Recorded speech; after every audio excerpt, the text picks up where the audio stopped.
ನಮಸ್ಕಾರ. ಕರ್ನಾಟಕ ಹಯಗ್ರೀವಾದಲ್ಲೂ ಕೂಡ ಗಿಲ್ಲಿಯೇ ಅಗ್ರೀವ. ಅತ್ತೆ ಮಗಳ ಕ್ಷಮಿಸಿದ ಗಿಲ್ಲಿ ಎನ್ನುವಂಥ ವಿಚಾರದ ಬಗ್ಗೆ ನಿಮ್ಮ ಮುಂದೆ ಮಾತಾಡೋಕ್ಕೆ ಬಂದ್ಬಿಟ್ಟಿನಿ. ಏನಪ್ಪ ಅಂದ್ರೆ ಇವತ್ತು ಕರ್ನಾಟಕದೊಳಗೆ ನಿಮ್ಗೆ ಗೊತ್ತಿದ್ದೇ ಐತಿ. ಏನಪ್ಪ ಅಂದ್ರೆ ಗಿಲ್ಲಿ ಕ್ರೇಜ್ ಎಷ್ಟದ, ಗಿಲ್ಲಿದು ಏನು ಹವಾ ನಡೆದದ, ಮತ್ತು ಈಗ ಮಂಡ್ಯ ಜಿಲ್ಲೆಯೊಳಗೆ ಗಿಲ್ಲಿಗೆ ಹೆಂಗೆ ನಡೀತು, ಆ ಒಂದು ಸ್ವಾಗತ ಯಾವ ರೀತಿಯಾಗಿತ್ತು, ಸ್ವಾಗತ ಅಬ್ಬರವಾಗಿತ್ತು ಅಂತಕ್ಕಂಥ ವಿಚಾರದ ಬಗ್ಗೆ ನಿಮ್ಮ ಮುಂದೆ ಮಾತಾಡೋಕ್ಕೆ ಬಂದೀನಿ. ಏನಪ್ಪ ಅಂದ್ರೆ ಹಯಗ್ರೀವ ಎನ್ನುವಂತಹ ಒಂದು ಕನ್ನಡದ ಸಿನಿಮಾ ಇವತ್ತು ತೆರೆಗೆ ಬರೋಕಚ್ಚೈತೆ, ಬೆಳ್ಳಿ ತೆರೆಗೆ ಬರೋಕಚ್ಚೈತೆ. ಇದೇ 27ನೇ ತಾರೀಕು ನಮ್ಮೆಲ್ಲರ ಕರ್ನಾಟಕ ಚಲನಚಿತ್ರ ಮಂಡಳಿಗಳಲ್ಲಿ ಧನ್ವೀರ್ ಅವರು ನಟಿಸಿರುವಂಥ, ಧನ್ವೀರ್ ಅಂದರೆ ಯಾರಪ್ಪ ಅಂತಂದ್ರೆ ಚಂದ್ರ ಸ್ಟಾರ್ ದರ್ಶನ್ ರವರ ತಮ್ಮ ಎಂದಲೇ ಖ್ಯಾತಿಯಾಗಿರುವಂತಹ ಧನ್ವೀರ್ ಎನ್ನುವಂತಹ ಯುವಕ ಹೀರೋ ಆಗಿ ನಟಿಸಿರುವಂತಹ ಒಂದು ಸಿನಿಮಾ ಅದು. ಆ ಸಿನಿಮಾಕ್ಕೆ ಟ್ರೈಲರ್ ಸಮಾರಂಭ ನಡೆದಿತ್ತು, ಟ್ರೈಲರ್ ಬಿಡುಗಡೆ ಸಮಾರಂಭ ನಡೆದಿತ್ತು. ಆ ಒಂದು ಕಾರ್ಯಕ್ರಮಕ್ಕೆ ವಿಜಯಲಕ್ಷ್ಮಿ ದರ್ಶನ್ ರವರು ಬಂದಿದ್ದರು, ವಿನೀಶ್ ದರ್ಶನ್ ರವರು ಬಂದಿದ್ದರು, ಹಾಗೆ ಧನ್ವೀರ್ ಅವರು ಹೀರೋ ಆಗಿ ಬಂದಿದ್ದರು. ಅದಾದ ನಂತರ ಅವ್ರ ಜೊತೆಗೆ ಹೀರೋಯಿನ್ ಆಗಿರುವಂಥ ಸಂಜನಾ ಅವರು ಕೂಡ ಆ ಒಂದು ಕಾರ್ಯಕ್ರಮಕ್ಕೆ ಬಂದಿದ್ದರು. ಬಟ್ ಇವರೆಲ್ಲರಿಗೂ ಇಲ್ಲದಂತಹ ಕ್ರೇಜು ಅಲ್ಲಿ ಬಂದಿರುವಂತಹ ಬಿಗ್ ಬಾಸ್ ಸೀಸನ್ 12ರ ವಿನ್ನರ್ ಗಿಲ್ಲಿಗೆ ಆ ಕ್ರೇಜ್ ಇತ್ತು. ಸೊ ಅಷ್ಟರ ಮಟ್ಟಿಗೆ ಎಷ್ಟು ಕ್ರೇಜ್ ಇತ್ತಪ್ಪ ಅಂತಂದ್ರೆ ಗಿಲ್ಲಿ ಬರ್ತಾನಂತೇಳಿ ಕಾರ್ಯಕ್ರಮ ನೋಡೋದು ಬಿಟ್ಟು ಗಿಲ್ಲಿ ಎಲ್ಲದನಂತೇಳಿ ಅಲ್ಲಿಗೆ ಬಂದಾರ ಜನ ನೋಡ್ಲಿಕ್ಕೆ. ಸೊ ಏನು ಪುಣ್ಯ ಮಾಡ್ಯಾನೋ ಏನು ಗೊತ್ತಿಲ್ಲ, ಒಟ್ಟು ಕರ್ನಾಟಕ ಜನತಾ ಆಶೀರ್ವಾದ ಬಿಗ್ ಬಾಸ್ನಲ್ಲಿ ಅಷ್ಟೇ ಸಿಗದೆ ತನ್ನ ಮುಂದಿನ ಜೀವನಕ್ಕೂ ಕೂಡ ಕರ್ನಾಟಕದ ಜನರ ಆಶೀರ್ವಾದ ಗಿಲ್ಲಿಗೆ ಸಿಗಾಕತ್ತಿಬಿಟ್ಟೈತಿ. ಅಂದ್ರಪ್ಪ ಅಂದ್ರೆ ನೀವು ವಿಚಾರ ಮಾಡಿರಿ ಎಷ್ಟು ಕ್ರೇಜ್ ಐತಿ ಅಂದರೆ ಗಿಲ್ಲಿದು. ಇವತ್ತು ಬಿಗ್ ಬಾಸ್ ಮುಗಿದು ತಿಂಗಳಾದರೂ ಕೂಡ ಇವತ್ತಿನವರೆಗೂ ಗಿಲ್ಲಿ ಟ್ರೆಂಡಿಂಗ್ ಒಳಗದಾನ. ನೀವು ಏನರ ನೆಟ್ ಒಳಗೆ ಹೋಗಿ ಸರ್ಚ್ ಮಾಡಿದ್ರು ಕೂಡ ಗಿಲ್ಲಿ ಟ್ರೆಂಡಿಂಗ್ ಒಳಗೆ ತೋರಿಸ್ತಾರೆ. ಸೊ ಅಷ್ಟರ ಮಟ್ಟಿಗೆ ಗಿಲ್ಲಿ ಕ್ರೇಜ್ ಅವ ನಡೆದು ಬಿಟ್ಟೈತಿ. ಅಬಾಬಾಬಾಬಾಬಾಬಾ ಅಂದರೂ ಕೂಡ ಅಲೆಲೆಲೆಲೆಲೆಲೆಲೆ ಅಂದರೂ ಕೂಡ ಎಲ್ಲಿ ಹೋದ್ರೂ ಗಿಲ್ಲಿನೇ ಸಿಗ್ತಾನೆ. ಇನ್ನು ಹಯಗ್ರೀವ ಸಿನಿಮಾ ಟ್ರೈಲರ್ ಬಿಡುಗಡೆ ಮಾಡುವಂಥ ಸಂದರ್ಭದೊಳಗೆ ಗಿಲ್ಲಿ ಮಾತಾಡ್ತಾನೆ. ಹೆಂಗೆ ಮಾತಾಡ್ತಾನಪ್ಪ ಅಂದರೆ ಗಿಲಿ ನಾನು ಮಂಡ್ಯದ ಹುಡುಗ, ಮೊಟ್ಟ ಮೊದಲ ಬಾರಿಗೆ ಮಂಡ್ಯಕ್ಕೆ ಬಂದಿನಿ, ನಿಮ್ಮೆಲ್ಲರ ಕ್ರೇಜ್ ನಿಮ್ಮೆಲ್ಲರ ಪ್ರೀತಿ ವಿಶ್ವಾಸಕ್ಕೆ ನಾನು ಎಂದೂ ಆಭಾರಿಯಾಗಿರ್ತೀನಿ ಅಂಥೇಳಿ. ನಾವು ಕಾರ್ಯಕ್ರಮ ನಡೆಯಕಚ್ಚಿತ್ತು, ಮಳೆ ಬರಕತ್ತಿತ್ತು, ಇನ್ನೇನು ಇದು ಗೊಬ್ಬಸೊಳೆ ಮಗಂದು ಮಳೆ ಬಂದು ಎಲ್ಲಿ ಕಾರ್ಯಕ್ರಮ ಹಾಳು ಮಾಡಿಬಿಡ್ತದೆ ಅಂತ ನಾವು ಚಿಂತೆ ಮಾಡ್ತಿದ್ವಿ. ಬಡ ನಮ್ಮ ಕಾರ್ಯಕ್ರಮ ಆಗಿದ್ರೆ ಆ ಗಿಲ್ಲಿ ತಲೆ ನೋಡ್ರಿ ಹೆಂಗೈತೆ. ಮಳೆ ಬರಕತ್ತೈತಿ, ಭಾಳ ಶುಭ ಆರಂಭ, ಇದು ಶುಭ ಆರೈಕೆ, ಇದು ದೇವರು ಮ್ಯಾಲಿಂದನೇ ಅಕ್ಕಿ ಕಾಳು ಹಾಕಿ ನಮಗೆಲ್ಲರಿಗೂ ಶುಭ ಆರೈಸನ ಅಂತೇಳಿ ಬಿಡ್ತೀವಿ. ಸಿನಿಮಾ ಇನ್ನೇನು ಹಿಟ್ ಆಗ್ತದೆ, ತಲೆ ಕೆಡ್ಸ್ಕೊಳಕ್ಕೆ ಹೋಗ್ಬೇಡ್ರಿ ಅಂತ ಹೇಳ್ಬಿಟ್ಟ ಗಿಲ್ಲಿ. ಅಂದ್ರೆ ನೆಗೆಟಿವ್ನು ಕೂಡ ಪಾಸಿಟಿವ್ ಮಾತನಾಡ್ಕೊಂತ ಬರುವಂಥ ವ್ಯಕ್ತಿ ಗಿಲ್ಲಿ. ಸೊ ನೀವು ಬಿಗ್ ಬಾಸ್ ಒಳಗೆ ನೋಡಿರ್ಬೋದು, ಏನೇ ಕಾಮಿಡಿ ಮಾಡಿದ್ರು ಏನೇ ಚೇಷ್ಟೆ ಮಾಡಿದ್ರು ಕೂಡ ಅದನ್ನು ಕಾಮಿಡಿಯಾಗಿ ತೊಗೊಂಡೇ ಬಂದ. ಸೊ ಹಂಗಾಗಿ ಕರ್ನಾಟಕ ಜನತೆ ಆಶೀರ್ವಾದವನ್ನು ಮನೆ ಆಶೀರ್ವಾದವನ್ನು ಗಿಲ್ಲಿ ಪಡ್ಕೊಂಡು ಗೆದ್ದು ಬಂದಿದ್ದಂಥ ನಿಜ. ಆದ್ರೆ ಇಲ್ಲಿ ವಿಶೇಷ ಏನಪ್ಪ ಅಂದರೆ ಇಡೀ ಕರ್ನಾಟಕದೊಳಗೆ ಅಲ್ಲಿ ಹಯಗ್ರೀವ ನಡೆಯುವ ಟ್ರೈಲರ್ ಸಿನಿಮಾದಲ್ಲಿ ಆ ಒಂದು ಸಮಾರಂಭದಲ್ಲಿ ಆ್ಯಕ್ಚುಲಿ ಹೀರೋಗ ಕ್ರೇಜ್ ಇರಬೇಕಾಗಿತ್ತು, ಅಥವಾ ದರ್ಶನ್ ಅವರ ಪತ್ನಿಯಾಗಿರುವಂಥ ವಿಜಯಲಕ್ಷ್ಮಿ ಅವರಿಗೆ ಕ್ರೇಜ್ ಇರಬೇಕಿತ್ತು, ಅಥವಾ ಅವರ ಮಗನಾಗಿರುವಂಥ ವಿನೀಶ್ ದರ್ಶನ್ ಕ್ರೇಜ್ ಇರಬೇಕಿತ್ತು, ಅಥವಾ ಮತ್ತು ಇತ್ತೀಚೆಗೆ ಕಾಮಿಡಿ ಸ್ಟಾರ್ ಆಗಿ ಮಿಂಚುತ್ತಿರುವಂಥ ಚಿಕ್ಕಣ್ಣವರು ಕೂಡ ಆ ಒಂದು ಕಾರ್ಯಕ್ರಮಕ್ಕೆ ಬಂದಿದ್ದರು. ಬಟ್ ಯಾರೇ ಇದ್ದರೂ ಕೂಡ ಗಿಲ್ಲಿ ಕ್ರೇಜ್ ಮುಂದೆ ಎಲ್ಲ ಜಡ. ಯಾರಿಗೂ ಆ ಕ್ರೇಜ್ ಬಂದಿಲ್ಲ. ಆ ಕಾರ್ಯಕ್ರಮಕ್ಕೆ ಅಶ್ವಿನಿ ಗೌಡ ಅವರು ಬಂದಿದ್ದರು, ಸಾಧು ಕೋಕಿಲ ಅವರು ಬಂದಿದ್ದರು, ಇನ್ನಿತರ ಭಾಳಷ್ಟು ಜನ ಕಾರ್ಯಕ್ರಮಕ್ಕೆ ಬಂದಿದ್ದರು. ಬಟ್ ಆದರೆ ಯಾರಿಗೂ ಕೂಡ ಕ್ರೇಜ್ ಇರಲಿಲ್ಲ. ಕೇವಲ ಕ್ರೇಜ್ ಇದ್ದಿದ್ದು ಗಿಲ್ಲಿ ನಟ ಅಲಿಯಾಸ್ ನಟರಾಜ್ ಎನ್ನುವಂಥ ವ್ಯಕ್ತಿಗೆ ಮಾತ್ರ ಆ ಕ್ರೇಜ್ ಇತ್ತು.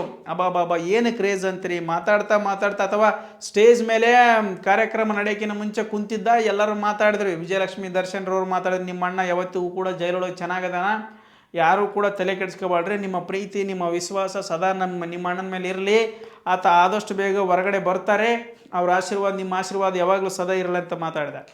ಅದಾದ ನಂತರ ಧನ್ವೀರ್ ಅವರು, ಈ ಹಯಗ್ರೀವ ಸಿನಿಮಾದ ಹೀರೋ ಆಗಿರುವಂಥ ಧನ್ವೀರ್ ಅವರು ಕೂಡ ಮಾತಾಡ್ತಾ ಹೇಳ್ತಾರೆ, ನಾನು ದರ್ಶನ್ ಅಣ್ಣವ್ರನ್ನ ಹಿಂದೆ ಬಿಟ್ಟಿಲ್ಲ, ಈಗೂ ಬಿಡೋದಿಲ್ಲ, ಮುಂದೇನೂ ಬಿಡೋದಿಲ್ಲ ಅಂತಕ್ಕಂಥ ಸಂದೇಶವನ್ನು ಕೊಟ್ಟರು. ನಾನು ಅವ್ರ ಜೊತೆಗೆ ಸದಾ ಅವ್ರ ಹಿಂದೆ ಇರ್ತೀನಿ ಅನ್ನುವಂತಹ ಒಂದು ಡೈಲಾಗ್ ಮುಖಾಂತರ ಮತ್ತು ಮಾತುಗಳ ಮುಖಾಂತರ ಹೇಳ್ದ.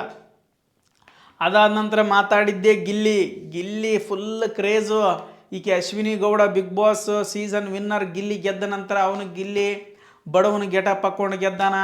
ನೀನು ಕಾಮಿಡಿಯನ್ನಿಗೆ ನೀವು ಕಪ್ ಕೊಡಂಗಿತ್ತ, ನಮ್ಮನೆ ಯಾಕೆ ಗೆಣಸ್ಕೆರ ಕರೆಸಿದ್ರಿ, ನಾವು ಎದಕ್ಕೆ ಬಂದಿದ್ವಿ ಅಲ್ಲಿ, ಒಳ್ಳೆಯ ವ್ಯಕ್ತಿತ್ವ ಆಟದ ಅನ್ನಂಗಿತ್ತಪ್ಪ, ನಾನು ಗೆದಿಬೇಕಿತ್ತು, ಗಿಲ್ಲಿ ಹೆಂಗೆ ಗೆದ್ದ ಅಂತೇಳಿ ಭಾಳಷ್ಟು ಪ್ರಟ್ಟಾರೋಪಗಳನ್ನು ಮಾಡಿ ಗಿಲ್ಲಿ ವಿರುದ್ಧ ಮಾಧ್ಯಮಗಳಲ್ಲಿ ಹರಿಹಾಯ್ದಿದ್ಲು, ಬಿಗ್ ಬಾಸ್ ವಿರುದ್ಧ ಕೂಡ ಹರಿಹಾಯ್ದಿದ್ಲು.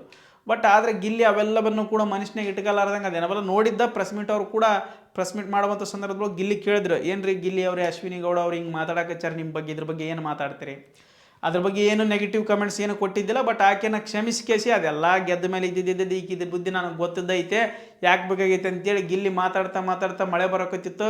ಈಗ ನಮ್ಮ ಅತ್ತೆ ಮಗಳು ಮಾತಾಡ್ತಾಳೆ ನೋಡ್ರಿ ಅಂತ ಮೈಕ್ ಆಗಿನ ಕೊಟ್ಟ. ನಮ್ಮ ಅತ್ತೆ ಮಗಳು ಅಂದಾಗ ಅಲ್ಲಿ ಕ್ರೇಜ್ ಇತ್ತು, ನೀನು ಕೋಡೆ ಅಷ್ಟು ಮಳೆ ಬರೋಕತ್ತಿತ್ತು ಅಂದ್ರೂ ಜನ ಕ್ಯಾಕೆ ಹೊಡೆದ್ಬಿಟ್ರು. ಕ್ಯಾಕೆ ಹೊಡೆದು ಅಬ್ಬರಿಸಿ ಗಬ್ಬೆದ್ದ ಅವನು ಕಿತ್ತಿ ಎಬ್ಬಿಸಿ ಮ್ಯಾಲೆ ಎಬ್ಬಿಸಿ ಒಗೆದ್ಬಿಟ್ರತ್ತ ಜನ.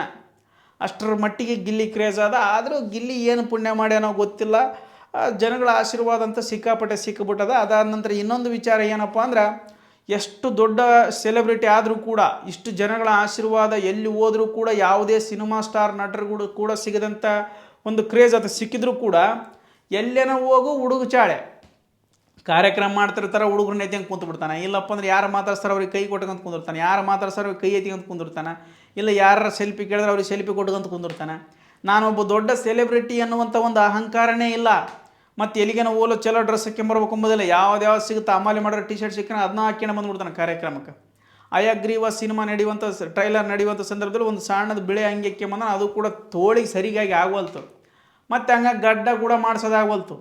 ತಲೆ ಅಂತೂ ಬಾಚಿಕೊಂಬದಲ್ಲಿ ನಿಮ್ಗೆ ಮೊದಲಾಗಿ ಗೊತ್ತೈತಿ. ಬಿಗ್ ಬಾಸ್ ಮನೆಯೊಳಗೆ 48 ಕ್ಯಾಮ್ರಾ ಇದ್ರು ತಲೆ ಕೆಡಿಸಿಲ್ಲಾರ್ದಾನೆ ಇವಾಗ ಯಾಕೆ ತಲೆ ಕೆಡಿಸಿ ಅಂತ ನಿಮ್ಗೆ ಅದು ಗೊತ್ತೈತಿ. ನಿಮಗೆ ಮೊದಲು ಗಡ್ಡ ಮಾಡಿಸ್ಕೊಂಡ್ರೆ ಸ್ವಲ್ಪ ಕ್ಯೂಟಾಗಿ ಕಾಣಿಸ್ಬೋದೇನೋ, ಬಟ್ ಗಡ್ಡ ಮಾಡ್ಸೋಕೆ ಕೂಡ ಗಿಲ್ಲಿಗೆ ಸಮಯ ಇಲ್ಲ, ಅಷ್ಟು ಬ್ಯುಸಿ. ಬಿಗ್ ಬಾಸ್ ಮುಗಿದು 1 ತಿಂಗಳು ಸಂಪೂರ್ಣ ಆದರೂ ಕೂಡ ಆತನ ಕ್ರೇಜ್ ಆಗಿರಲಿ ಅಥವಾ ಆತನ ಕಾರ್ಯಕ್ರಮ ಕೂಡ ಇನ್ನೂ ಮುಗಿದಿಲ್ಲ. ಅಷ್ಟರ ಮಟ್ಟಿಗೆ ಕಾರ್ಯಕ್ರಮಗಳು ಫುಲ್ಲು ಬ್ಯುಸಿ ಆಗಿಬಿಟ್ಟಾನೆ. ಎಲ್ಲಿ ಹೋದರೂ ಕೂಡ ಗಿಲ್ಲಿ ಬೇಕು. ಯಾವುದೇ ತಾಲೂಕೊಳಗೆ ಕಾರ್ಯಕ್ರಮ ಹೋದರೂ ಗಿಲ್ಲಿ ಬೇಕು. ಯಾವುದೇ ಕಾರ್ಯಕ್ರಮ ನಡೆಸ್ಬೇಕಂದ್ರೆ ಗಿಲ್ಲಿ ಕರೆಸ್ಬೇಕಂತ ಆಲೋಚನೆ ಮಾಡ್ತಾರೆ. ಸೊ ಅಷ್ಟರ ಮಟ್ಟಿಗೆ ಗಿಲ್ಲಿ ಕ್ರೇಜ್ ಹೊಂಟುಬಿಟ್ಟದ. ಗಿಲ್ಲಿಗೆ ಇನ್ನೇನು ಸೋಲಿಲ್ಲದ ಸರದಾರ ಅಥವಾ ಒಬ್ಬ ದೊಡ್ಡ ಸ್ಟಾರ್ ನಟನಾಗಿ ಬೆಳೆದನಪ್ಪ ಅಂದ್ರೆಗಿನಿಗೆ ದೊಡ್ಡ ಲೆಕ್ಕಕ್ಕೆ ಹೆಸರು ಮಾಡ್ಬೋದು ಅಂತಕ್ಕಂಥದ್ದು ನನ್ನ ವಿಚಾರ ಕರ್ನಾಟಕದೊಳಗೆ. ಅದಾದ ನಂತರ ಅಯಗ್ರೀವ ಸಿನಿಮಾ ಯಾಕೆ ಟ್ರೈಲರ್ ಬಿಡುಗಡೆ ಬಂದಿದ್ನಪ್ಪ ಅಂದ್ರೆ, ಆ ಸಿನಿಮಾದೊಳಗೆ ಗಿಲ್ಲಿ ಕೂಡ ಒಂದು ಕಾಮಿಡಿಯನ್ ಆ್ಯಕ್ಟರ್ ಮಾಡ್ಯಾನ. ಅದನ್ನು ನಾವೆಲ್ಲ ಥಿಯೇಟ್ರಲ್ಲಿ ಕೂಡ ನೋಡ್ಬೋದು. ಮತ್ತು ಏನಪ್ಪ ಅಂತಂದರೆ, ಇಲ್ಲಿ ದರ್ಶನ್ರವರ ಅಭಿಮಾನಿಗಳ ಋಣವನ್ನು ತೀರಿಸೋದಕ್ಕೊಂದು ಅವಕಾಶ ಸಿಕ್ಕಂಗಾಯ್ತಿ. ಯಾಕಪ್ಪ ಅಂತಂದರೆ, ಈತ ಬಿಗ್ ಬಾಸ್ ಮನೆಯೊಳಗೆ ಇದ್ದಾಗ ಅಲ್ಲಿ ಎಲ್ಲ ಸಿನಿಮಾದೊಳಗನ್ನು ಕೂಡ ಪ್ರಮೋಷನ್ ಮಾಡಿದರು. ಆದರೆ ಈತ ನಟಿಸಿರುವಂತಹ ಒಂದು ಡೆವಿಲ್ ಸಿನಿಮಾದ ಬಗ್ಗೆ ಒಂದು ಪ್ರಮೋಷನ್ ಕೂಡ ಮಾಡಲಿಲ್ಲ. ಅದೇನು ಸುದೀಪ್ ಅವರಿಗೂ ಮತ್ತು ದರ್ಶನ್ರವ್ರಿಗೂ ಇರುವಂಥ ವಿರೋಧವೋ ಅಥವಾ ಬಿಗ್ ಬಾಸ್ ಅವ್ರ ಟೀಮಿಗೆ ಅಥವಾ ಕಲರ್ಸ್ ಕನ್ನಡಕ್ಕೆ ದರ್ಶನ್ರವ್ರು ಆಗಿ ಬರಲ್ವೋ ಒಂದು ಗೊತ್ತಿಲ್ಲ. ಒಟ್ಟು ಇವರಿಬ್ಬರ ನಡುವೆ ಸ್ವಲ್ಪ ಕಿರಿಕಿರಿ ಐತೆ. ಆದ್ದರಿಂದ ಡೆವಿಲ್ ಸಿನಿಮಾದಲ್ಲಿ ಈತ ನಟಿಸಿದ್ದ, ಆದರೆ ಡೆವಿಲ್ ಸಿನಿಮಾ ಪ್ರಮೋಷನ್ ಮಾಡೋಕ್ಕಾಗುತ್ತಂತೆ. ಗಿಲ್ಲಿ ಬಗ್ಗೆ ಒಂದು ಚೂರು ಹೇಳಿಲ್ಲ. ಅದು ಪರವಾಗಿಲ್ಲ, ಓಕೆ ನಡೀತದ. ಆದ್ರೆ ಈಗೇನೈತಲ್ಲ, ಅವರು ಆ ಒಂದು ಸಿಟ್ಟಿಗೆ ದರ್ಶನ್ ಸಿನಿಮಾ ಪ್ರಮೋಷನ್ ಮಾಡಿಲ್ಲ ಅನ್ನೋ ಕಾರಣಕ್ಕೋಸ್ಕರ ದರ್ಶನ್ ಅಭಿಮಾನಿಗಳೆಲ್ಲರೂ ಕೂಡ ಗಿಲ್ಲಿಗೆ ಸಂಪೂರ್ಣವಾದಂಥ ಬೆಂಬಲವನ್ನು ತೋರಿಸಿ ಗಿಲ್ಲಿ ಗೆಲುವಿಗೆ ಕಾರಣರಾದರು. ಸೊ ಹಂಗಾಗಿ ಎಲ್ಲ ನೀವು ಅಷ್ಟು ಯಾವುದದು ಪ್ರೆಸ್ ಮೀಟ್ಗಳಲ್ಲಿ ಹೇಳ್ಯಾನ, ದರ್ಶನ್ ಅಭಿಮಾನಿಗಳು ಎಲ್ಲರೂ ಓಟ್ ಹಾಕ್ಯಾರ, ಎಲ್ಲರೂ ಇಡೀ ಕರ್ನಾಟಕ ಜನತೆ ನನಗೆ ಓಟ್ ಹಾಕ್ಯಾರ ಅಂತೇಳಿ ಹೇಳಿದ್ದ. ಸೊ ಆ ಒಂದು ಋಣಭಾರವನ್ನು ತೀರಿಸಿಕೊಳ್ಳೋದಕ್ಕೋಸ್ಕರ, ದರ್ಶನ್ ಅಭಿಮಾನಿಗಳ ಋಣವನ್ನು ತೀರಿಸಲಿಕ್ಕೋಸ್ಕರ ಈ ಒಂದು ಅಯಗ್ರೀವ ಸಿನಿಮಾಕ್ಕೆ ಟ್ರೈಲರ್ ಬಿಡುಗಡೆ ಲಾಂಚಿಗೆ ಬಂದಿದ್ದ. ಅಲ್ಲಿ ಅದ್ರ ಮುಖಾಂತರ ದರ್ಶನ್ ಅಭಿಮಾನಿಗಳ ಮುಖಾಂತರ ನಾನು ಕೂಡ ದರ್ಶನ್ ಅಭಿಮಾನಿ ಕಣ್ರಿ ಅಂತ ಹೇಳೋದ್ರ ಮುಖಾಂತರ ಅಲ್ಲಿ ಒಂದು ಪಂಚ್ ಕೊಡ್ತಾನೆ. ಅದಾದ ನಂತರ ಈ ಅಶ್ವಿನಿ ಗೌಡ ಅವ್ರ ಜೊತೆಗೆ ಕೂಡ ಸ್ವಲ್ಪ ಹೊತ್ತು ಮಾತಾಡ್ತಾನೆ. ಮತ್ತು ಯಾವುದೋ ಒಂದು ಹುಡುಗಿ ಗಿಲ್ಲಿ ನನಗೆ ಸೆಲ್ಫಿ ಬೇಕಂತ ಹೇಳಿದಾಗ ಎಗ್ರಿ ಬಾ, ಅಲ್ಲಿ ಒಂದು ಬ್ಯಾರಿಕೇಡ್ ಹಾಕಿರ್ತಾರೆ, ಎಲ್ಲರೂ ದೊಡ್ಡವರು ಕುಂದಿರುವಂಥದ್ದು ಬೇರೆ, ಜನಸಾಮಾನ್ಯರು ನಿಂದಿರುವಂಥದ್ದು ಬೇರೆ, ಆ ರೀತಿ ಇರ್ತದೆ. ಆ ಒಂದು ಕಾರ್ಯಕ್ರಮದೊಳಗೆ ಆಕೆಯನ್ನು ಕರಿತಾನೆ. ಆ ಹುಡುಗಿ ಓಡಿ ಬರ್ತದೆ, ಒಂದು ಹಳ್ಳಿ ಹುಡುಗಿ ಓಡಿ ಬಂದು ಸೆಲ್ಫಿ ಕೊಡ್ತಾನೆ. ಆಕೆ ಜೊತೆಗೆ ಒಂದು ಸ್ವಲ್ಪ ಹೊತ್ತು ಮಾತಾಡ್ತಾನೆ. ಬಟ್ ಆ ಹುಡುಗಿ ಒಂದು ಲುಕ್ ಕೊಡ್ತಾಳೆ. ಆ ಲುಕ್ಕಿಗೆ ಎಲ್ಲರೂ ಕೂಡ ಫಿದಾ ಆಗಿಬಿಟ್ಟಿವಿ. ಗಿಲ್ಲಿ ಇಂಥವೆಲ್ಲ ಭಾಳ ಇರ್ತಾವೆ, ನಾ ತಲೆ ಕೆಡಿಸ್ಕೊಳಕ್ಕೆ ಹೋಗಂತೇಳಿ ಆ ಒಂದು ರೇಂಜಿಗೆ ಒಂದು ಮುಖವಾಡ ಇತ್ತು ಅಂದು. ಸೊ ಹಾಗೆ ಒಟ್ಟಾರೆಯಾಗಿ ಗಿಲ್ಲಿ ಕ್ರೇಜ್ ಸಾಮಾನ್ಯ ರೀತಿ ಇಲ್ಲ. ಹಬ್ಬ ಅದ್ದೂರಿಯಾಗಿರ್ತಕ್ಕಂಥ ಕ್ರೇಜು ಗಿಲ್ಲಿ ಇದೇ ರೀತಿ ಬೆಳೀತಾ ಹೋಗು. ಮತ್ತು ದರ್ಶನ್ ಅಭಿಮಾನಿಗಳ ಋಣವನ್ನು ಗಿಲ್ಲಿ ತೀರಿಸಿದ ಈ ಸಂದರ್ಭದಲ್ಲಿ ಅಂತ ಹೇಳ್ತಾ, ಮತ್ತು ಅಯಗ್ರೀವ ಸಿನಿಮಾದಲ್ಲಿ ಗಿಲ್ಲಿ ನಟಿಸಿರುವುದರಿಂದ ಆ ಒಂದು ಸಿನಿಮಾಕ್ಕೆ ಶುಭವಾಗಲಿ. ಒಟ್ಟಾರೆಯಾಗಿ ಆ ಒಂದು ಅಯಗ್ರೀವ ಸಿನಿಮಾಕ್ಕೆ ಜನ ನೋಡೋಕೆ ಬಂದಿದ್ರೋ ಇಲ್ಲೋ ಗೊತ್ತಿಲ್ಲ, ಬಟ್ ಗಿಲ್ಲಿಯನ್ನು ನೋಡೋಕೆ ಬಂದಿದ್ರು ಅಂತಕ್ಕಂಥದ್ದು ನನ್ನ ಸನ್ನಿವೇಶ ಅಥವಾ ನನ್ನ ಸಂಭಾಷಣೆ ಅಂತ ಹೇಳ್ತಾ, ಎಲ್ಲರೂ ಕೂಡ ಶುಭವಾಗಲಿ. ಅಯಗ್ರೀವ ಸಿನಿಮಾ ಕೂಡ ಒಳ್ಳೆಯ ಯಶಸ್ಸನ್ನು ಕಾಣಲಿ, ಕನ್ನಡ ಚಿತ್ರರಂಗಕ್ಕೆ ಮತ್ತೊಂದು ಹೆಸರನ್ನು ತಂದುಕೊಡಲಿ ಅಂತ ಹೇಳ್ತಾ ಈ ವಿಡಿಯೋ ನಿಮಗೆ ಮುಗಿಸಕತ್ತೀನಿ. ಧನ್ಯವಾದಗಳು.